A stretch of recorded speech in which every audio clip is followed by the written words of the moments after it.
Hello, this is Orlando Mayor Buddy Dyer. Welcome home.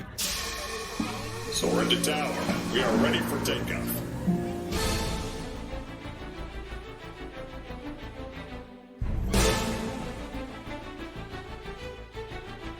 Por favor, manténganse alejado de las puertas.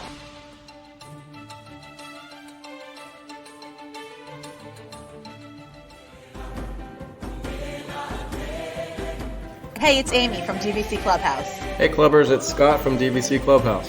Hey, it's Kathleen from DVC Clubhouse. Welcome aboard. It's Phil from DVC Clubhouse.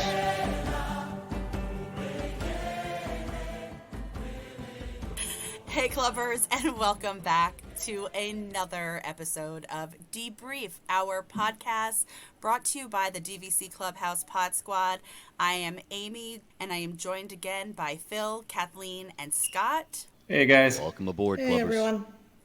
And this week, we have kind of a different topic than has you would find being discussed on most of the different channels, talking about two resorts that aren't necessarily ever really pitted against each other or discussed in the same context. But those resorts that we're going to talk about today are Bay Lake Tower and Riviera. And the reason why we decided to talk about those two resorts today is because they are both, aside from just being the only towers right now existing at Disney World in terms of DVC, we are currently watching the Poly Tower be built. With great anticipation. But they are resorts where the homeowners are like such loyalists to those resorts. They absolutely love them. They are loyal to those resorts where they only really want to stay at them, and they are not necessarily as beloved by non-owners as they are by owners. They're quite polarizing in that regard, where people really either love them or kind of have them as their least favorite.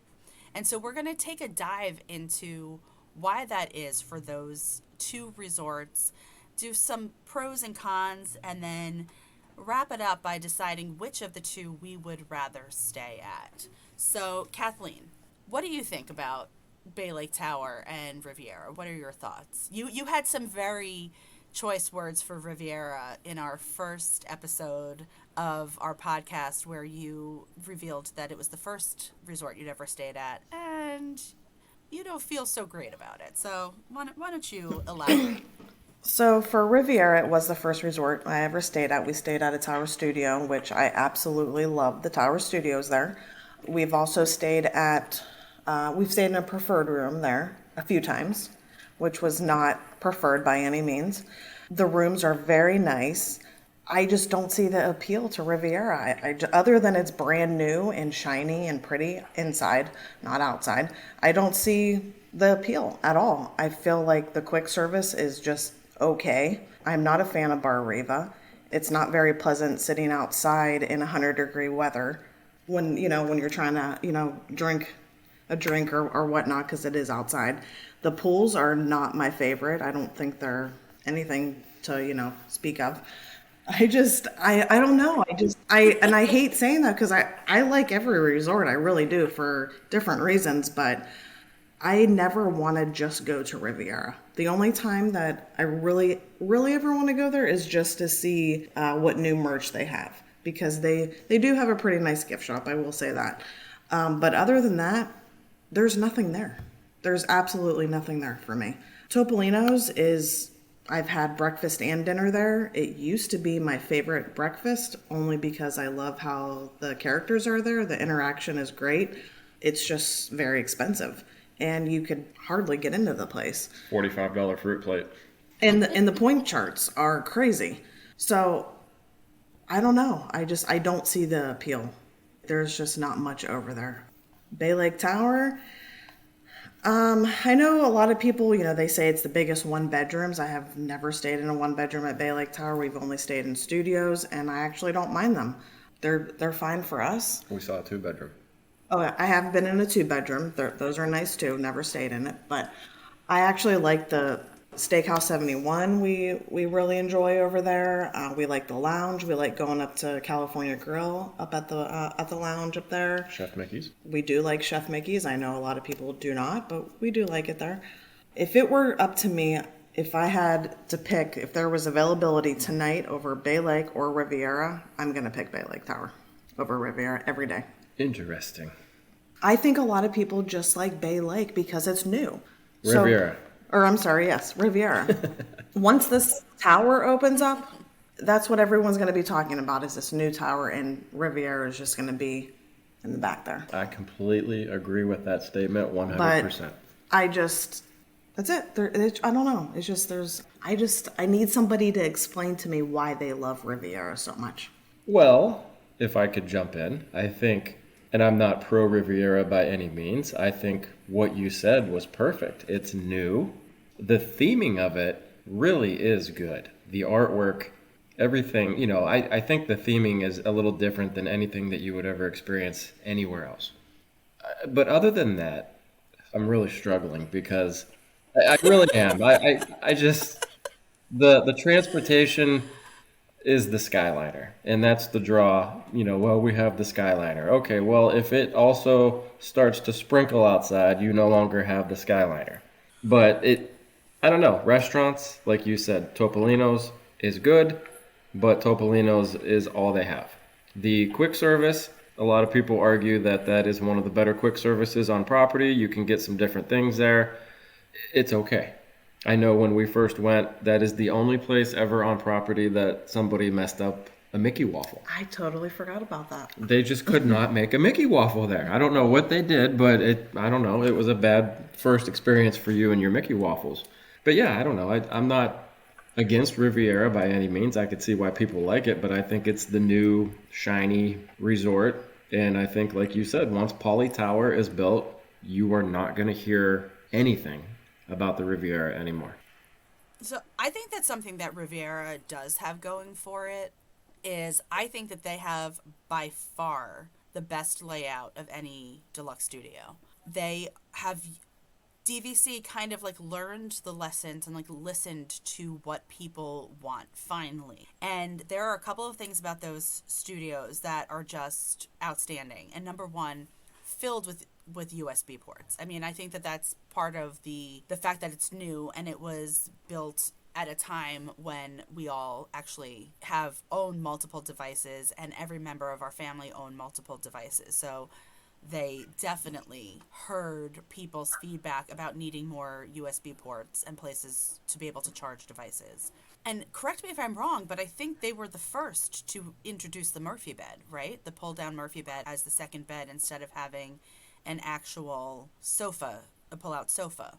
And the thing that they did that was so genius is that they made the actual bed, there's a space for you to put the coffee table under the bed so that when you pull the Murphy bed down, you don't just have the coffee table pushed aside and then need to navigate your way around the coffee table when you're trying to get around the room. You can put it under the bed. And so to be able to pull out that bed and not have cushions all over the place and to be able to put the coffee table under the bed, you have so much floor space available to you and it's not being cluttered up by a coffee table or by couch cushions. So that is excellent. And the bathroom situation there is great too. So, they kind of had that split bathroom concept there as well.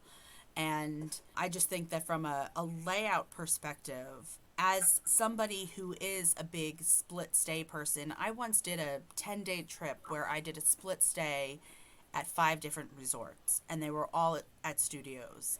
And by far, the Riviera was the best in terms of giving me the space that I felt that I needed while the beds were pulled out. So I loved the layout. And I think that is something, conversely, when you look at Bay Lake Tower, I think part of the reason why people put Bay Lake Tower, myself included, at the bottom of the list is because those rooms are so small. Those studios are so small. I think that and again, correct me if I'm wrong, and you know, Arguably the worst storage on property because of the size of those well, rooms. terrible storage, and correct me if I'm wrong, and if anybody knows this to not be true, I believe it is the only studio where the pull-out couch is a full-size mattress and not a queen.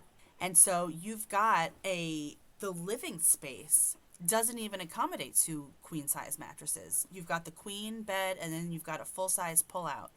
And so that makes it for families, even families of 4, whose kids are okay, like teenagers are okay with sharing a bed. Like mine are not. They hate when I stay at any of the studios where there's not the fifth sleeper, because my kids do not want to share a bed. But it makes it particularly difficult at Bay Lake Tower because those beds are so small. So I have to give Riviera credit where credit is due in terms of having excellent studios and also having the option of the Tower studio, so that if you are a Riviera owner who does not, and I specify Riviera owner because it's very difficult to get a Tower studio if you are not a Riviera owner, but it does give them a low points option if they are just a couple traveling together who wants to go to Disney for, you know, a weekend and have the accessibility to go to a festival at Epcot or whatever they want to do, to be able to spend fewer points, because the Riviera points chart is egregiously high for what you're getting. And for me, that is the biggest con, is the points chart, because I'm a person who wants to, again, I'm kind of like the first generation of DVC owners, where all of those resorts were kind of built to look, after Old Key West was built, all of those subsequent resorts, Boardwalk Beach Club, Boulder Ridge, which at the time was just the villas at Wilderness Lodge, all had the same footprint, the same exact layout, and the same points charts. I feel like the arguments always come back to the same thing, so, and you mentioned it, and I'm glad you stopped, because just to point out, your opening gambit for why Riviera was so amazing was more USB ports. That's pretty telling about the resort itself, where you're like, well, you know, Scott at least talked about the art on the walls and the feel, and it was different. You're like, well, they have more USB ports. Like, is that really what is the deciding factor for why this is better than another one, is USB ports? Like, how lacking does it have to be where your first thought went to, well, you can plug in more iPhones? Well, it was like, it was noticeable for me, definitely on a stay, like where, like I said, where I was staying at 5 different resorts. And it wasn't just the USB ports. It was just that Disney listened, and they were building a room to meet the needs of its users. And so the storage situations and like the size of the studios, being able to put the coffee table under the bed and being able to charge, like those are all things, especially because I travel with 2 teenage girls who have 1 million devices and who don't want to sleep together, so it has the 5th sleeper. So we were able to have all of the beds open, everyone was able to charge. Like, those are things that, while they may not be the deciding factor, it is certainly a consideration when I'm when I'm at least choosing between the least favorites of my resorts. So are you going to pick Riviera over Bay Lake? I'm kind of like processing, going through the different elements of each of the resorts. And so I think from a room standpoint, and I can't speak to the 1, 2, or 3 bedrooms in either of the resorts because I've never been in them. But in terms of the deluxe studios and the the existence of the Tower studios, I would give the point to Riviera there over Bay Lake Tower. But in terms of dining options, I'm also underwhelmed by Riviera. I've dined at Topolino's. I've gone for dinner. I mean, Kathleen, you know, it's like I make reservations at Topolino's. Like, there is nobody with more hope in their heart than me when I make a Topolino's dinner reservation, because I'm like, this is the time that I'm going to have the experience that everyone in the world has had, where they love it and it's amazing. And I haven't had that experience yet. I've thought the food was good. I've thought the service was good. I've thought that the wine list is mediocre. The price tag is very high. And that is something I think that if it wasn't so expensive, I'd be able to say, yes, like this is a place that I would come over and over again. But I just can't justify the expense of that No. meal for not walking out of there feeling like, oh, that was the best meal I've ever had. So I'm underwhelmed by that. I do enjoy the breakfast, but again, I feel like the breakfast, now that they have limited what you can get from the menu, whereas before you were able to, it was kind of like a order, like a all you care to eat situation. Now you're limited to what you can order, and it's expensive for breakfast. $45 a person for breakfast, that's not it for me. And so now it's kind of like a thing where I've done it twice and I'll probably never do it again because I don't need to spend that much money on breakfast. You're right. I think you guys aren't giving Primo Piatto enough credit. I mean, I've stopped in there a couple of times on the Skyliner for a quick service meal, and I have never been disappointed with their quick service. Where I find that Bay Lake Tower, especially being removed from the main building, quick service is a problem there. So I think if we're comparing the two, I have to give the edge to Riviera just on their quick service. But if I'm paying the money, I'm going to Cali Grill before I'm going to I'm going to Absolutely. I think I think Contempo Cafe is pretty weak. You know, weren't we just talking about this the other day about Contempo Cafe? How they've changed. they've redone their menu, so it's a lot better now than what it was. But they brought back a lot of things that people really liked. I know one was like I don't know what it was, like a Chicago style like Italian beef sandwich. There's a lot of new things that they just brought back on the menu. Phil, you said that you would pick Cali Grill over Topolino's every time. I would pick Steakhouse 71 over Topolino's 10 out of 10 times. I don't disagree. We had an amazing meal the first time we went there. The reports I've heard back recently seem to indicate that maybe it's slipped a little bit, but I don't have any firsthand experience with that. I want to go back to Amy's original point. I have to wonder. I mean, I have my own feelings on Riviera, but we talked about how those who own there are just avidly, viscerally defensive of their choice.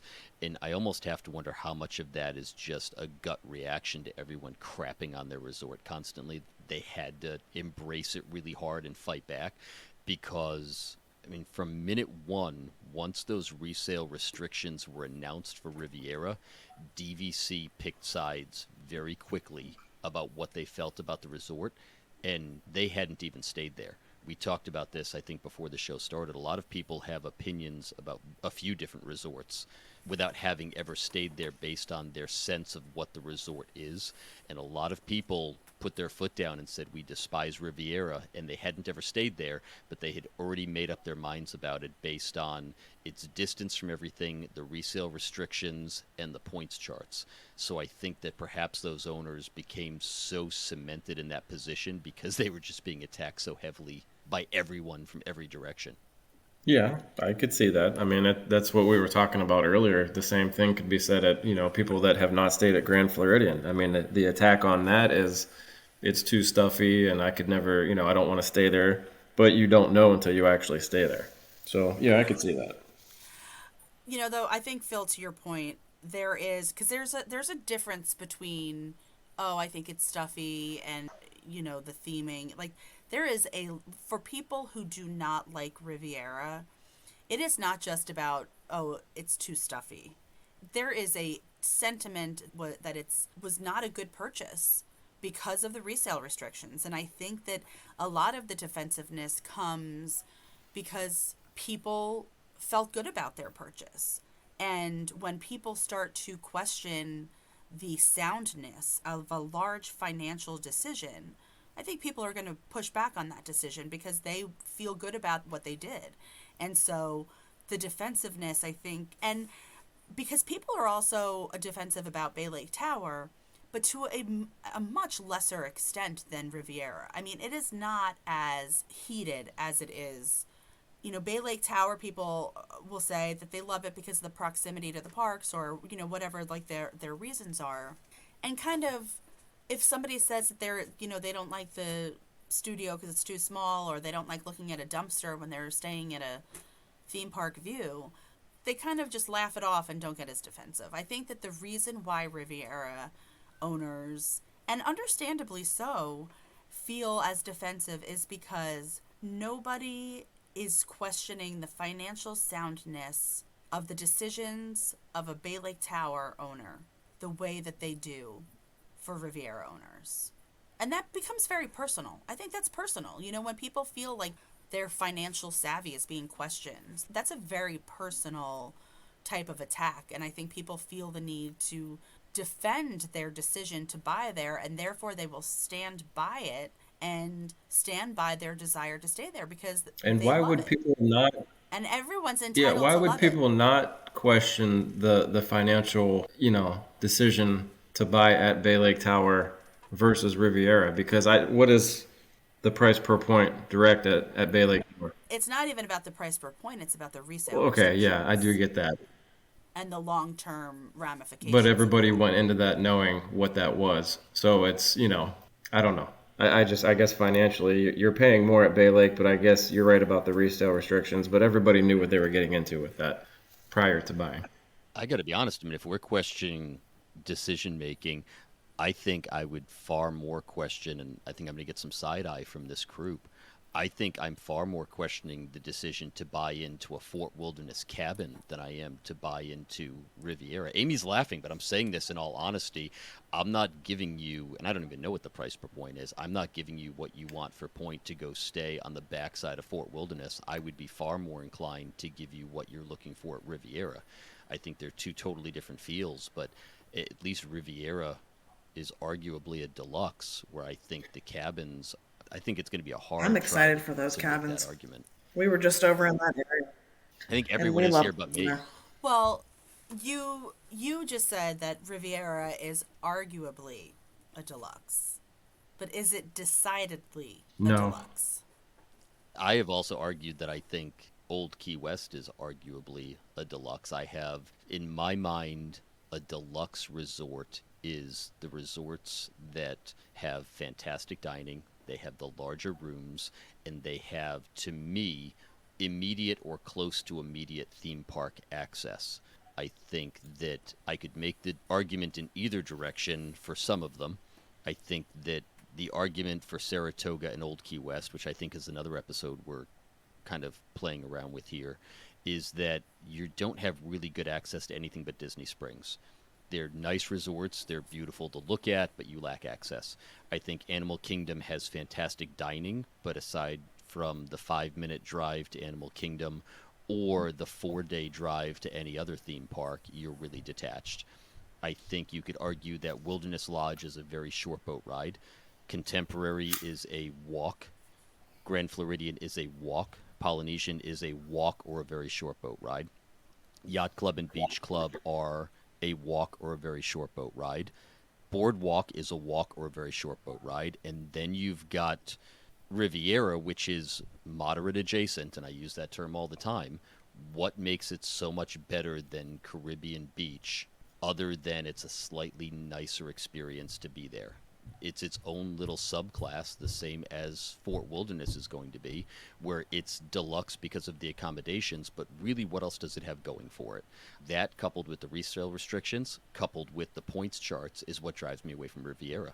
I don't have a problem with it. I think if you talk about the feel of it, and I don't think that they're stuffy the way that Grand Floridian has the reputation for being stuffy, but I do think compared to other resorts, both of these are very cold. They're sparse.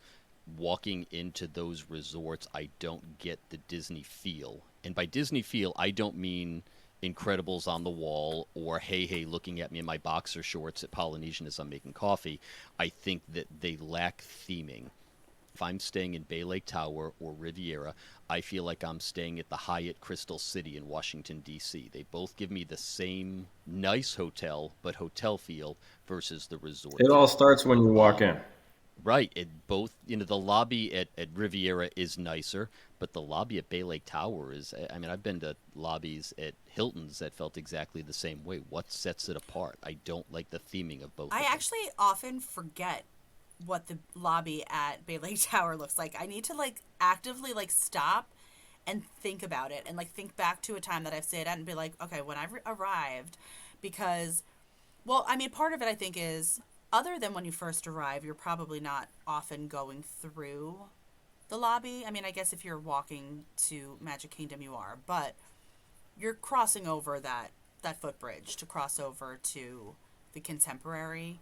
The Bay Lake Tower lobby is essentially a desk. It's like a front desk. That's it.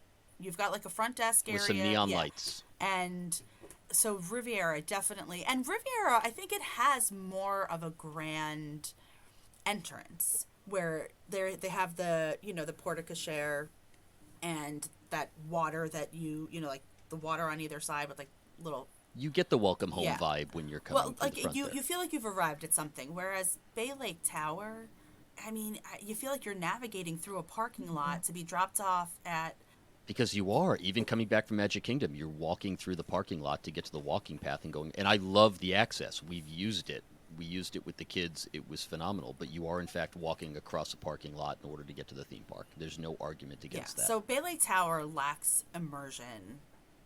For me, is, I mean, just it's a very, and I've said it in the past. Other people who I've had this conversation with have heard me say it. When I am booking a resort at 7 months out, so, you know, I own at Beach Club and I own at Copper Creek. When I want to stay at a resort other than my home resorts and I'm looking at 7 months, Bay Lake Tower is probably my last choice. So and it's interesting because while I can argue in favor of Bay Lake over Riviera, when my eye is looking and seeing what's available, I'm more excited when I see something at Riviera than I am something at Bay Lake. And I do think, again, like, I only stay at, recently I've only been staying at studios. I just don't enjoy the Bay Lake studios. I find them to be very small. But they do have a great view. The Bay Lake Lake view. I'm The sunrise on that Bay Lake view is amazing. Is the fogs just sitting on the water and all the watercraft are coming out of the backside dry docks to drive across to Seven Seas Lagoon. Is that sunrise and early morning view? I would take that over a theme park view 10 times out of 10. It is so Same. relaxing and so pretty. Same. I mean, I almost feel like now I'm as I'm saying it out loud, I'm kind of like reversing my decision because I'm thinking about that view. I love my mornings at Disney, sitting on a balcony or sitting outside and watching the sunrise. And for me, there is no better place to watch a sunrise at Disney than over Bay Lake.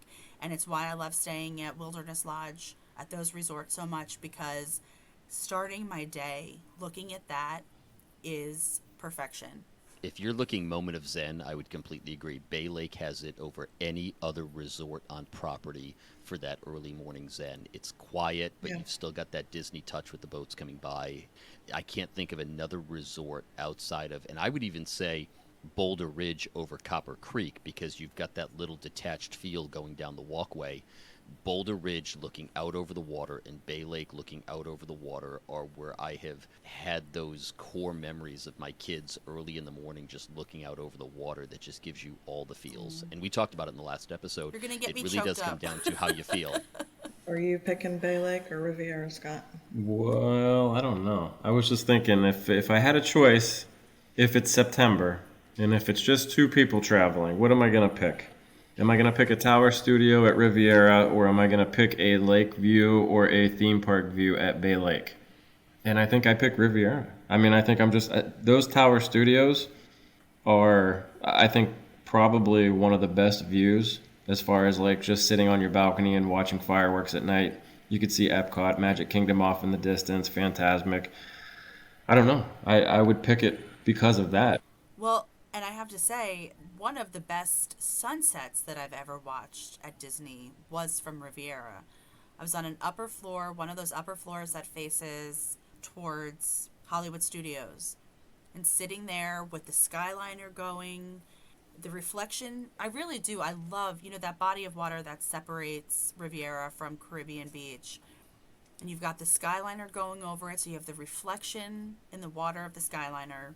You've got the Tower of Terror in the distance, and the sunset was just absolutely stunning. So that was beautiful too. I mean, also that rooftop bar, although I said I don't love Topolino's and I want my experience to be excellent there, standing up on that rooftop bar, watching, being able to see Epcot and being able to see Tower of Terror and being able to see, I think what is that, like Coronado Springs, like the Grand Destino Tower you can see from up there. The vantage point from up there is absolutely stunning also. So, I mean, we're talking about two resorts that have really stunning views. The top of the World Lounge also has a stunning sunset view. So, I mean, we've got two resorts that really offer you a beautiful view of theme parks in the distance with the sun setting, and that's great. But, when I put that against, when I think about the sunrise at Bay Lake, because you get them both at Bay Lake Tower in a really spectacular fashion, because you can watch the sun. But what is your view from your room versus the rooftop on Riviera? Well, it was my room that I watched the sunset. Yeah, those Tower Studios. Okay. That's where my favorite view was. And I mean, I would pick that over anything at Bay Lake. That view was just incredible. I looked, by the way, it is for standard view studios, Tower Studios aside, you are only 1 point difference between the standard views at Bay Lake Tower Studio and Riviera Tower Studios. Studio? They're almost a wash. No, the Tower Studio is a little less. You are, for a Tower Studio right now, if you were to go tonight, it is 16 points at Riviera and 19 in a standard view, where Bay Lake Tower sits right in the center. A standard view studio is 18 points. So they're Yeah. pretty close all told. Yeah, I think in terms of dining, I pick Bay Lake. I'm so torn between the two because they have good points and bad points. But dining, I go Bay Lake. Pool, I go Riviera. The thing that makes me hesitate to book at Riviera, and people can make fun of me all they want, is that Skyliner. Don't like it. I don't have a problem with it throughout the day, but as soon as it starts to get a little stormy or if it's at night, I just don't feel comfortable riding in that Skyliner. And if you take the Skyliner away, what do you have for transportation between Epcot, Riviera, Hollywood Studios, Riviera? There is no other transportation. You are kind of stuck in the middle of nowhere, and I actually see the Skyliner as an asset to the resort. I love the Skyliner, and I've said before I wanted so desperately to hate it. Now I want them to extend it. I think a Skyliner into Disney Springs would be incredible for all the resorts. But you're right. If you lose access to the Skyliner, which happens not frequently but not infrequently, you are marooned out there with nothing but a bus ride back in. So you lose that access on a fairly regular basis, but as long as it's there, I think it's a huge asset to the resort. And let's be honest, that's how they sold the resort, was having the Skyliner access. That was one of their big selling points, is you will have these beautiful vistas to look out upon from the top of the building, and you'll have the Skyliner. And if the Skyliner goes down, you lose one of the biggest points for actually Right. booking or staying at that resort. But it's not just the weather that can impact the Skyliner. I mean, it basically goes down once a year for a couple of weeks at a time for maintenance. doesn't Yeah, it? we've seen it go down. Yes, you're right. Yes. So that's basically 2 to 3 weeks out of the year that you will not have Skyliner access, which is a big bummer for. And for then it just owners. basically becomes Animal Kingdom where you have to wait on a bus for everything. Without the view of the animals, which is the one selling Correct. point of Animal Kingdom. So really, what do you have going for you? I found, and I am not anti-Riviera. I think Matt and I have gone back and forth about this on the side a whole bunch, that and AHL hockey. I wasn't underwhelmed. I wasn't overwhelmed. I was just straight whelmed with Riviera. I thought it had some good points, but I didn't think there was anything about it that screamed to me that I had to own there. I had to stay there. I had to buy in there. Like Amy, when I'm looking at what's available at the 7-month window, Riviera automatically falls to the bottom of the list for me, and I can't tell you why. I can't say it's because of its distance. I can't say it's because of the aesthetic. It doesn't give me the feels the way that other resorts do. Bay Lake Tower, the inside doesn't give me the feels, and I've got an interesting story about the whole white aesthetic they've got going on there. But, there are other resorts that just, they give me that Disney magic, that welcome home feel, that I step in there and I feel completely immersed in them, and I just didn't feel that at Riviera. I feel it being close to Seven Seas Lagoon and Bay Lake and Magic Kingdom, but I also don't get that feel inside of Bay Lake. I think if we're going up to the bigger rooms, Bay Lake is amazing. They both actually, you talked about only sleeping 4. They are actually 2 of the resorts that will sleep 5 in a 1-bedroom. And that has always been a real giant sticking point for me, are these resorts like Boardwalk, which we love, that will sleep 5 in a studio but only 4 in a 1-bedroom. It drives me nuts having 2 kids, a boy and a girl, that don't want to stay together. They don't want to share a bed together. They're now 8 and 11, so it's icky to share a bed together. So we need that 1-bedroom that sleeps 5. That's a must-have for us now, which is what has driven us away from Poly and why we're waiting so expectantly on the announcements for this tower. But I walk into those resorts and I just don't feel it. I don't feel that vibe that I feel at other places. It's inexplicable. It's a visceral feel. It's doesn't do it for me. Well, to talk about the aesthetic of them for a moment, both of them, for me, I feel like are kind of big concrete slabs with windows. In some ways, it's more acceptable that that is what Bay Lake Tower looks like because it's next to the Contemporary, which is an OG, and there's a lot of nostalgia around that. So people are like, okay, it's fine because Bay Lake Tower is an extension of the Contemporary.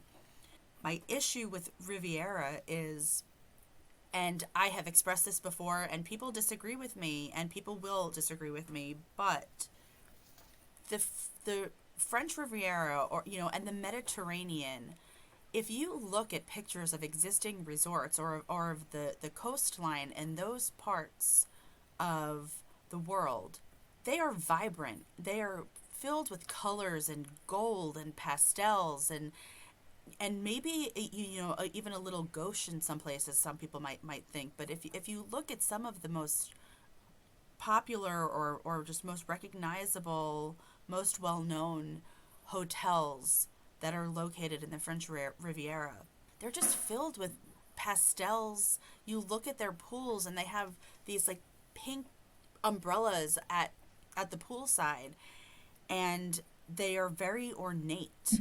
And when you look at, I just think it was such a weird design choice by the Imagineers with Riviera to be painting the shutters green, blue, and orange. Those are very odd color choices that really do resemble Hampton Inns. We have found pictures online of Hampton Inns that look exactly like Riviera. And I feel as though if they had picked a softer color palette and made it be a little bit more ornate and a little bit more kind of feminine in the aesthetic, it would have been more appealing because it would have more closely resembled that aesthetic that exists in the Riviera. And I just don't think that they did a good job of replicating that in a way that makes you feel immersed. That's an interesting point, though. Have you vacationed in the Med, in the area that Riviera is kind of trying to show or demonstrate? I have not, but I emulate, I guess is the word. Yeah, I have not, but I know people who have, and I've seen pictures from friends who have vacationed there, and I have done my own research because it's always been a place on my bucket list of places that I love, and I look and I'm like, oh my gosh, it's beautiful, and it's not necessarily what you would find here in the United States, and it might feel a little extra, but it's the kind of that feel that is what is a defining characteristic of those areas. And I just think that the Riviera misses the mark. So I'll say this, and you just raised this point, and it's something I hadn't thought of before. If you step into the hotel, the resort at Riviera, it very much does feel like what a comparable hotel would be like in that area. It does not feel like the pictures or the images that you would see taken professionally to advertise that area. However, if you go over to Polynesian, I have also vacationed at the places it tries to emulate, and it very much feels like what the pictures are, but not like what the resorts are. I think the Imagineers tried to match what the resorts are in Riviera versus what the pictures are, if that makes sense. Right. Where if you go to the other highly themed resorts, they are representing what the feel is that you want to have at those places, and the the Well, it's kind of like I'm the trying to think of the idealized version, right? That we build I up in thank you, our the idealized heads. version. And it's Where they matched what it was versus the idealized version, where at other resorts they matched the idealized versions versus what it was. So maybe they missed the mark on that by trying to emulate it so closely. it could be, and I feel as though something that, and maybe not so much the case now because Disney has just become so expensive for a family to travel to, that people can take the money that they would spend on a Disney vacation and travel to Europe. But at one point, the notion was, and I think it's where, what Walt Disney was trying to do was, Walt Disney was a man who traveled, and he traveled to different parts of the world, and he wanted to bring that experience to people who lived in the United States who might not have the opportunity to travel the way that he did. And so he, in building his theme parks and in building the resorts that he had a hand in building, he was trying to bring an experience to people rather than them needing to go and get that experience. And I think that is what was so successful, was that people did kind of have then an idealized version. I mean, Disney World is literally a fairy tale brought to life. It's our imaginations brought to 3D reality. And people want to be able to walk into a place and feel like they have been swept into the story that they have created in their minds. And I don't feel like I'm swept anywhere when I walk into Riviera, except for maybe just like a very generic hotel that I've stayed at when I've been traveling for business or for a conference. You talk about colors and the feel, and it's interesting. The person that we're lacking with all of this, the person that did all the colors for the resorts that we're speaking of prior to Riviera, is John Hench. And he talked about how different colors make you feel a certain way, and the aesthetic of how the colors make you feel is what sets the tone. And he was adamant about that, from his movies to the design of the theme parks to the design of the hotels, that color was what made people feel a certain way. In fact, when he walked into California Adventure for the first time right after opening it, and they said, "John, what do you think?" He said, "I liked it better when it was a parking lot." He just thought that it lacked. And maybe that's it. Maybe it's that aesthetic on both of them to come back to when you walk in, it feels sparse, and the neon and all the white. There's not a lot of that color palette there. So not having that experience and not letting an Imagineer with that experience take control may lead to what we're talking about, which is that intangible feel when you walk into both of those resorts, that you just aren't comforted because there aren't the color palettes that we see elsewhere on property. And I think maybe that has a lot to do with it. Maybe John Hench is rolling over in his grave right now. Well, that being said, I mean, I think that if you look at the trends in design just across the board, not at Disney, design trends have become very minimal, like that minimalist style of design. Low cost is the term you're looking for. Well, low cost, but it's also where people seem to be drawn to houses now, like construction that is very white and gray, and design elements are very white and gray and neutral. And I'm seeing it, working in real estate and seeing open houses where these flippers are buying these houses and staging them in very neutral tones, very white, grays, beige. That is what sells. And when you look at the demographics of new home buyers right now, they are the demographics of the people who are probably the same people who are the biggest DVC new owners or potential new owners. And so in some ways it's this, art imitates life. And is it that they are, trying very hard to bring that very neutral design element to these resorts? It might even be why they even chose Riviera as a theme, because they thought maybe that would be more appealing to millennials versus Gen X, whereas Gen X was the bulk of the buyers probably. And I mean, this is all anecdotal and based on I don't have those statistics in front of me, but I feel like Gen X were like the new buyers and the target buyers 10, 20 years ago, and now we're looking at a new generation of DVC owners who are also the new generation of home buyers. And the trends in the DVC resorts, or not even the DVC resorts, just the resorts in general, in terms of the decor elements that they're bringing in, are very reflective of what design trends are right now in homes. I mean, I think also when you go back to the buyers, and this isn't meant to insult anyone, but DVC sells the dream, right? They get you when you're at your highest for that nostalgia point, and they sell you into these properties. And by tearing down everybody's feelings on Riviera, you are tearing down that feeling, that nostalgia, that dream that they bought into. That's a personal decision, and that could be taken as a personal attack. So I can see why they would put themselves behind these walls and defend it to the death. Absolutely. I agree with that. So push comes to shove. You have both of them available. They're very similar in points. You can book tonight. Where are you staying, Amy? Are you staying at Riviera or are you staying at Bay Lake? Before this conversation, I would have said Riviera.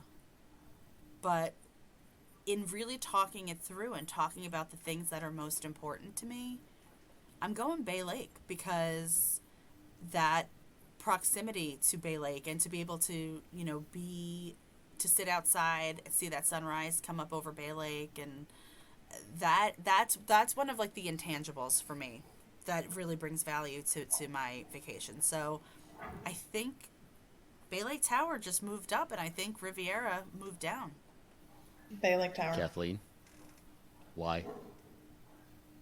Dining, proximity to a park. I don't know. I like it better. I just do. Scott? I'm going to go Bay Lake.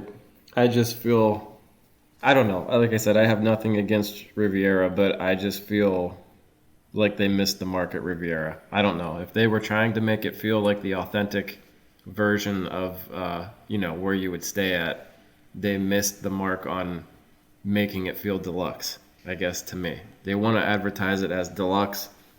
When I walk into Grand Floridian or Animal Kingdom and I walk into that lobby, my mouth opens up a little bit because I'm amazed at what I see. When I walk into Riviera, I'm not. And it's new, it's nice, but that's going to wear off eventually.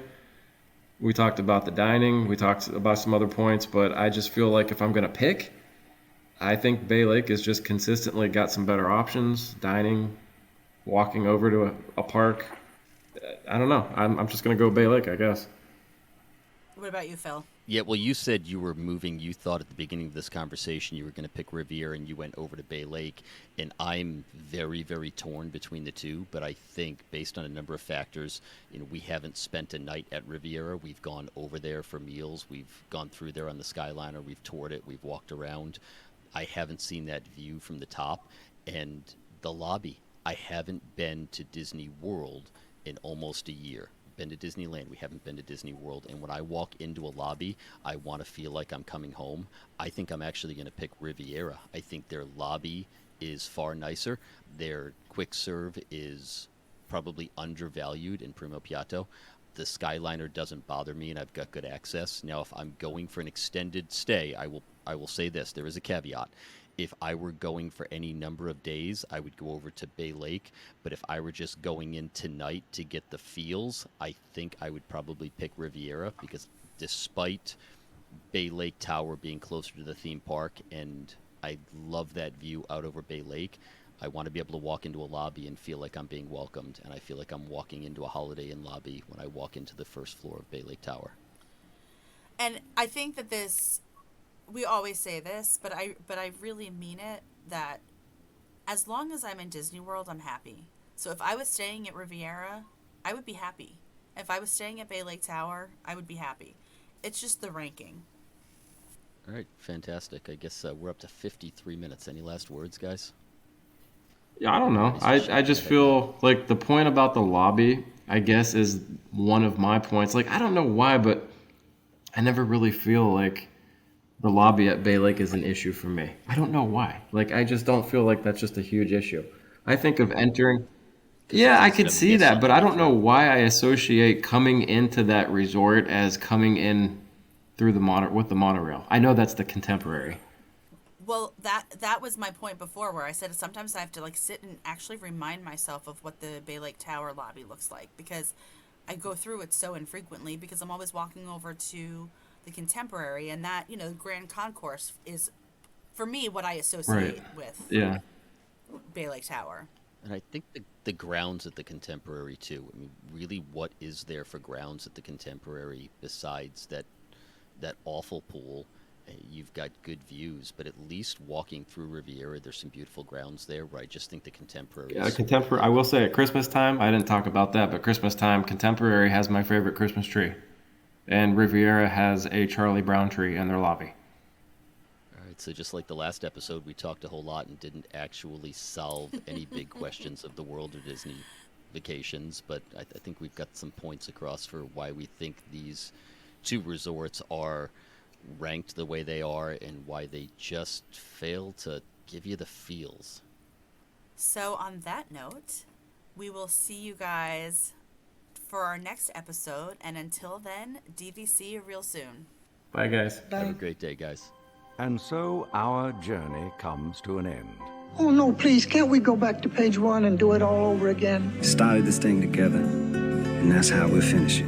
Because that, my friends, is where the magic lives. Happily ever